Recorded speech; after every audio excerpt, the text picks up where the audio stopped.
नमस्कार दोस्तों, मेरा नाम है विजय कुमार। आप देख रहे हैं कॉमिक्स पिटारा चैनल को। तो चलिए दोस्तों, हम लोग कॉमिक्स पढ़ रहे थे बाकेलाल और शादी का षड्यंत्र। इसका पहला पार्ट मैंने अपने चैनल पर अपलोड कर दिया है। पहले पार्ट में मैंने इस कॉमिक्स को 16 पेज तक कवर कर लिया था। अब इस पार्ट में इसके आगे कहानी को शुरू करते हैं। और इस प्रकार बहुत चेष्टाओं के बाद मैं दरबारी के रूप में महल में आ गया। और लेकिन तुमने मुझ पर हमला क्यों किया? मैंने तुम्हारा क्या बिगाड़ा था? आपके कारण मैं 2 बार महाराज की हत्या करने में असफल हो गया था। इसलिए मैंने सोचा कि पहले आप ही का काम तमाम कर दूं। एकाएक बाकेलाल का मस्तिष्क तेजी के साथ चलने लगा। उसकी शैतानी खोपड़ी हरकत में आ गई। वो मारा पापड़ वाले को। अगर मैं किसी तरह कुछ ऐसा चक्कर चला दूं कि राजा विक्रम सिंह की बारात तो जाए किसी अन्य राज्य में और बेचारा चंदन सिंह बारात के स्वागत की तैयारी ही करता रह जाए, बस बन गया काम। तब वो युद्ध होगा कि विक्रम सिंह को कोई ताकत नहीं बचा सकेगी और विशालगढ़ का राज सिंहासन मेरा। आप क्या सोच रहे हैं बाकेलाल जी? लोटन चंद, मैं सोच रहा हूँ कि यदि महाराज विक्रम सिंह का विवाह राजकुमारी कुरूपलता के साथ हो जाए तो कैसा रहेगा? क्या यही तो चंदन सिंह महाराज भी चाहते हैं? तो समझो विवाह हो गया। तुम मेरा संदेश का इंतजार करो। फिर एक दिन जब महाराज विक्रम सिंह अभी दरबार बर्खास्त करके ही हटे थे, महाराज की जय हो। अरे बाकेलाल, तुम कहो कैसे आना हुआ? सब कुशल से तो है ना? मुझे मेरा स्वप्न आपके पास खींच लाया है। स्वप्न? हम समझे नहीं बाकेलाल। स्वप्न? महाराज, रात मैंने स्वप्न में आपका विवाह कौशल नरेश की सुपुत्री से संपन्न होते हुए देखा। कौशल नरेश? अरे, आज ही तो उन्होंने अपने पुत्री के विवाह का प्रस्ताव भेजा है। क्या? वाह बेटा वाह, के बन गया तेरा काम तो शायद। विवाह? परंतु उसके विषय में तो हमने सोचा ही नहीं। तो अब सोच ले महाराज। बाकेलाल जी ने समय पर बहुत अच्छी बात कही है। आप कहें तो मैं आज ही विवाह के प्रस्ताव की मंजूरी कौशल नरेश के पास भेज दूं। फिर बाकेलाल एवं महामंत्री के बहुत जोर देने पर महाराज इनकार नहीं कर सके। अब जैसी तुम दोनों की इच्छा, आप कौशल नरेश के पास हमारे विवाह का प्रस्ताव भिजवा दें। राजकुमारी पुष्पलता तो बहुत सुंदर भी है। महामंत्री एवं बाकेलाल कक्ष से बाहर निकल गए।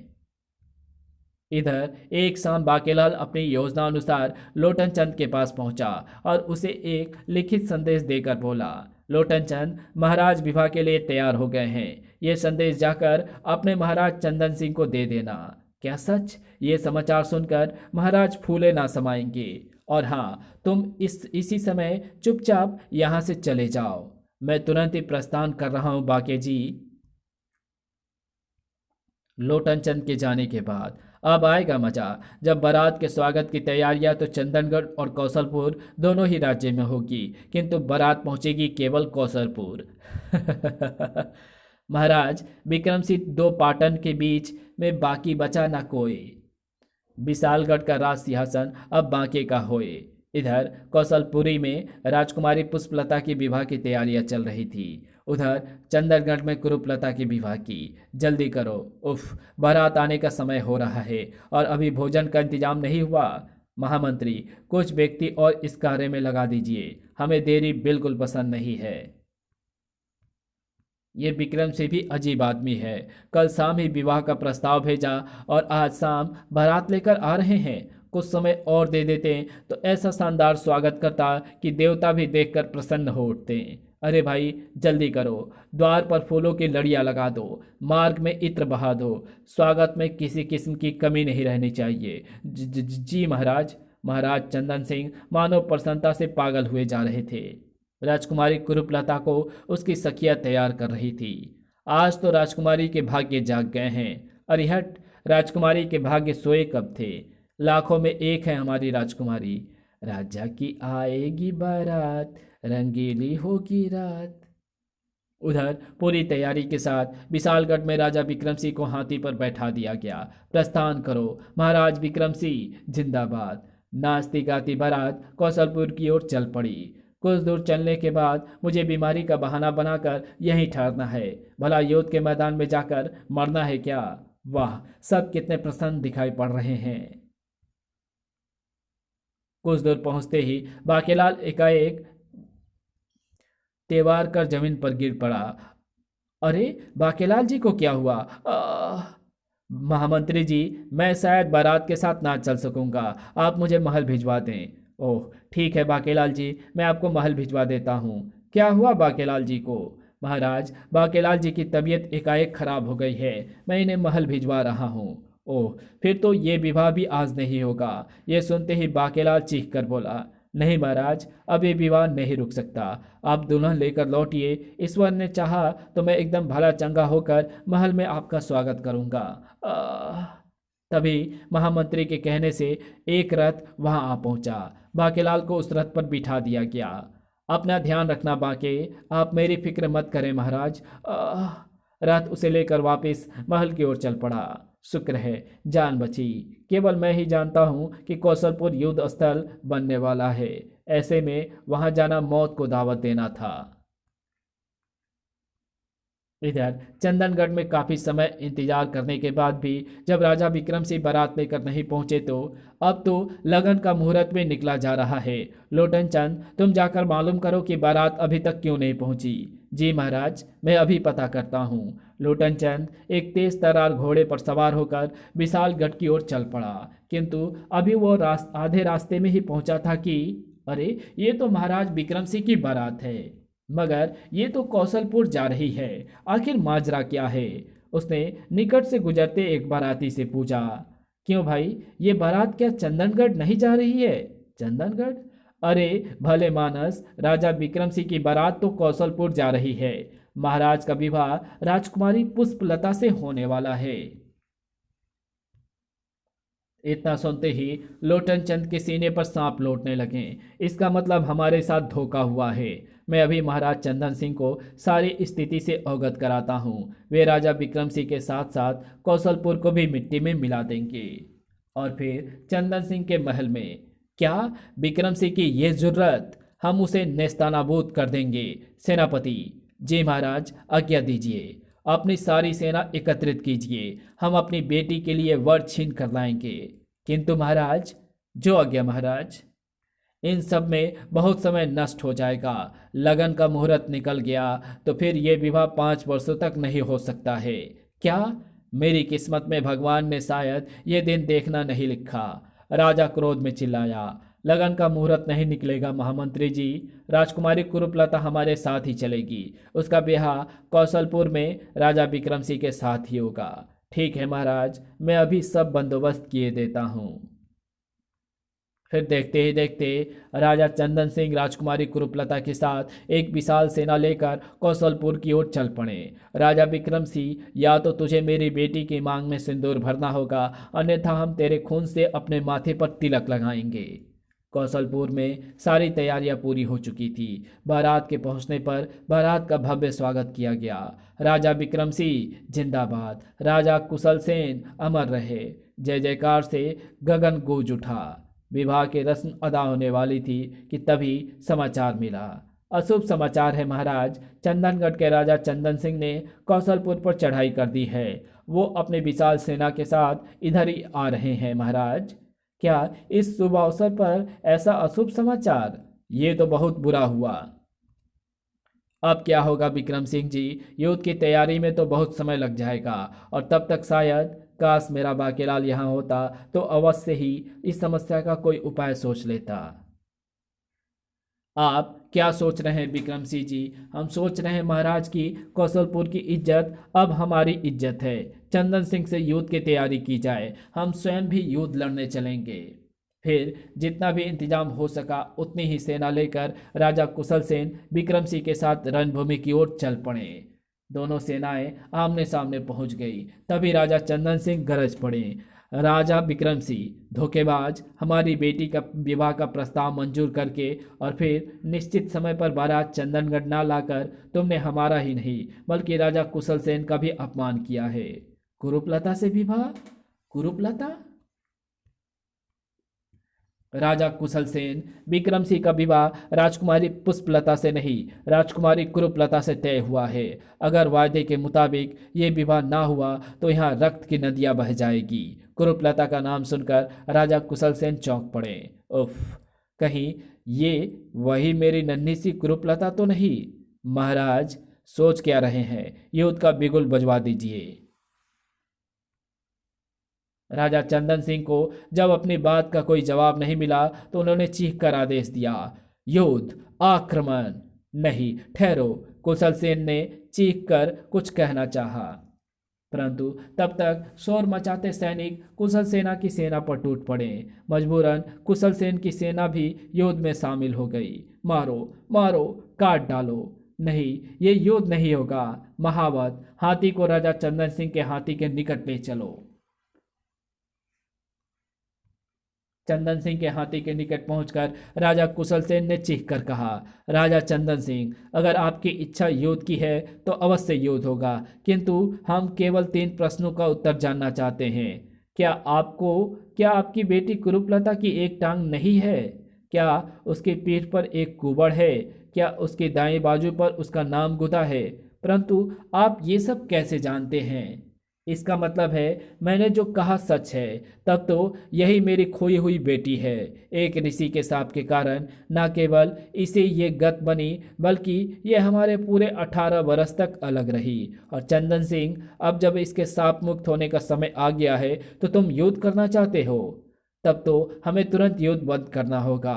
हाँ चंदन सिंह, हमारी बड़ी बेटी कुरूपलता का विवाह राजा विक्रम सिंह के साथ ही होगा। यह हमारा वादा है। आज से 18 वर्ष पूर्व की बात है। उन्हीं दिनों हम अपनी नवविवाहित पत्नी के साथ रोजाना शिकार खेलने जाया करते थे।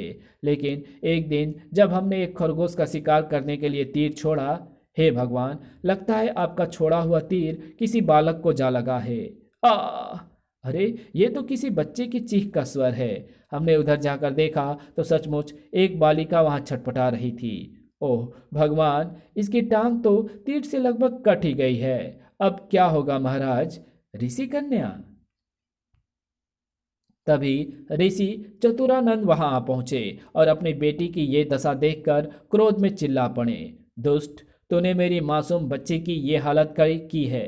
जा, मैं तुझे साफ देता हूं कि तेरी जुड़वा बेटी में से एक बेहद कुरूप, लंगड़ी एवं कुबड़ी होगी और तुझे उसका बिछोह सहना होगा। नहीं, क्षमा महाराज, हमसे ये भूल अनजाने में हुई है। अपना सांप वापस ले लीजिए मुनिवर। पत्थर से गिरने के कारण तब तक ऋषि कन्या की मृत्यु हो चुकी थी। हम ऋषि चतुरानंद के आगे बहुत रोए, गिड़गिड़ाए। अंततः जब उनका क्रोध शांत हुआ तो वे बोले, जा, जिस दिन तेरी बेटी दुल्हन बनेगी उसी दिन तेरा उससे मिलन संभव होगा, और जब उसका दूल्हा उसके गले में पुष्पमाला डालेगा तो ठीक हो जाएगी। प्रसव के पश्चात मेरी पत्नी 2 बच्चियों को जन्म देकर सिद्धार गई। ये क्या हो गया? हमने उसी दिन दोनों राजकुमारियों के दाएं बाजुओं पर उनका नाम गुदवा दिया था। उसी शाम अचानक एक हादसा हो गया। एक बाज पालने में से कुरूपलता को ले उड़ा। अरे पकड़ो, मारो उस बाज को, वो राजकुमारी को ले जा रहा है। किंतु हमारे सैनिक उस बाज को नहीं पकड़ पाए और आज इसे दुल्हन के रूप में देखकर हमें ऋषि की वाणी याद आ गई। फिर तो यह आपकी ही बेटी है महाराज। मुझे उस समय मिली जब हम कई वर्ष तक संतान ना हो पाने के कारण दुखी होकर शिव की शरण में आए। हे शिव शंकर, हमें संतान सुख दो प्रभु। और तभी बच्ची, अरे, हमने अपनी पत्नी की मृत्यु के पश्चात भी उस बच्ची को शिव का वरदान समझकर पाला पोसा, और कल जब राजा विक्रम सिंह का संदेश मिला कि ये कुरूपलता से विवाह करने के लिए तैयार हैं तो हम प्रसन्नता से पागल हो उठे। परंतु जब बारात चंदनगढ़ आने की बजाय कौशलपुर जाने लगी तो हमें उतना ही क्रोध भी आया और हम कौशलपुर पर चढ़ाई कर बैठे। आप महान हैं चंदन सिंह जी, आपने मेरी बच्ची को अपनी संतान की तरह पाला है। दीदी, मेरी बहन। और तभी पुष्पलता ने वहां पहुंचकर कुरूपलता को गले लगा लिया। परंतु हमारे समझ में नहीं आया कि ऐसा संदेश जब हमने दिया ही नहीं तो। तब चंदन सिंह ने गुप्तचरी का किस्सा भी सुना डाला और अपनी इस हरकत की क्षमा भी मांग डाली। गुप्तचर लोटन चंद को बुलाया गया। उसने बताया, महाराज, गुस्ताखी माफ हो, मुझे यह संदेश बाकेलाल जी ने दिया था। बाकेलाल ने? ओह बाकेलाल, इसका मतलब तुम जानते थे कि हम पर गुप्त आक्रमण चंदन सिंह करवा रहा है। हम तुरंत बाकेलाल जी से मिलना चाहते हैं, जिनकी बदौलत आज हमें हमारी खोई हुई बेटी मिल गई है। किंतु महाराज पहले कुरूपलता को सांप से मुक्त होने दीजिए। तब विक्रम सिंह ने फूलों की माला राजकुमारी कुरूपलता के गले में डाल दी। तुरंत चमत्कार हुआ। ओह, मैं अच्छी हो गई, मेरी बच्ची ठीक हो गई, दीदी ठीक हो गई पिताजी। तत्पश्चात सभी विशालगढ़ की ओर चल पड़े। आज कितना खुशी भरा दिन है और हमें यह दिन देखना बाकेलाल की बदौलत नसीब हुआ है। आप ठीक कहते हैं महाराज, मुझे तो बाके किसी देवता का अवतार महसूस होता है। उसे अवश्य पता था कि कुरूपलता हमारी बेटी है, तभी उसने ये सारा चक्कर चलाया होगा। इधर बाके उस घड़ी का बेसब्री से इंतजार कर रहा था जबकि राज सिंहासन उसे सौंप दिया जाता। महाराज विक्रम सिंह के पश्चात राज्य में मैं ही अधिक लोकप्रिय हूँ, मुझे ही राजा बनाया जाएगा। किंतु ये अभी तक दुख भरा समाचार महल क्यों नहीं पहुंचा? तभी द्वारपाल ने आकर सूचना दी, बाकेलाल जी चलिए, महाराज डोली लेकर महल आ पहुंचे हैं और वे तुरंत आपसे मिलना चाहते हैं। उनके साथ राजा चंदन सिंह और कुशल सेन भी है। क्या? ये सुनते ही बाके के होश उड़ गए। ये राजा चंदन सिंह और कुशल सेन, लगता है तेरी चालें खुल चुकी हैं बेटा बाके। चलिए बाकेलाल जी, मरता क्या ना करता। उसे द्वारपाल के साथ चलना ही पड़ा। भगवान, तूने मेरी किस्मत काली स्याही से क्यों लिखी है? मुझे जवाब देना, तुझे जवाब देना होगा। किंतु जैसे ही बाकेलाल महल के मुख्य द्वार पर पहुंचा, महाराज विक्रम सिंह ने उसे गले से लगा लिया। यही हमारा प्यारा बाकेलाल, बाकेलाल की जय। अये सभी बाकेलाल की जय जयकार कर उठे। और फिर जब बाकेलाल को हकीकत पता चली तो वो उसने अपना सिर पीट लिया। राज सिंहासन हाथ आ जाता तो पूरा खजाना मेरा होता। उफ, अगर मुझे पता होता कि ये सब होने वाला है तो मैं कभी महाराज को विवाह के लिए तैयार ना करता। अब मेरा क्या होगा? तभी एकाएक विक्रम सिंह ने पूछा, किंतु बाकेलाल, एक बात हमारी समझ में नहीं आ रही है, वो ये कि तुम्हें कैसे पता चला कि कुरूपलता महाराज कुशल सेन की खोई हुई बेटी है और जब कोई उसे वरमाला पहनाएगा तो ठीक हो जाएगी? मर गए। अब क्या जवाब दूं? मैंने तो इन सब के क्रियाक्रम की तैयारी की थी। और अचानक कुछ सोचकर बाकेलाल चुटकी बजाकर उछल पड़ा। अरे हाँ, सोच गई तरकीब अपना सिर बचाने की। दूसरे ही पल वो बोला, महाराज, जिन साधु महाराज महात्मा जी ने महाराज कुशल सेन जी को शाप दिया था, उन्होंने ही मुझे स्वप्न में दर्शन देकर सब कुछ ठीक ठाक करने को कहा था। और ये भी महाराज विक्रम सिंह से बढ़िया वर कुरूपलता के लिए कोई हो ही नहीं सकता। बस फिर मैंने झट से आपकी विवाह की योजना बना डाली। वाह बाके, तुमने तो सचमुच कमाल कर दिया। ये सब सुनते ही सब बाके की जय जयकार कर उठे जबकि बाके अपनी किस्मत को कोस रहा था। बाकेलाल जिंदाबाद, बाकेलाल मुर्दाबाद कहो कमबख्तो। सारी बनी बनाई योजना चौपट हो गई। इसी के साथ ये कहानी यहीं समाप्त होती है। तो आपको ये वीडियो कैसी लगी? अगर आपको ये वीडियो अच्छी लगी हो तो इस वीडियो को लाइक शेयर कमेंट ज़रूर कर देना। और हमारे इस चैनल के अलावा एक और चैनल है जिसका नाम है हिंदी स्टोरी पिटारा, उसको भी सब्सक्राइब ज़रूर से कर लेना। उस पर मैं रियल स्टोरी की राज चित्रकथा के जितने भी कॉमिक्स हैं उनको अपलोड करता हूँ। Thanks for watching my videos.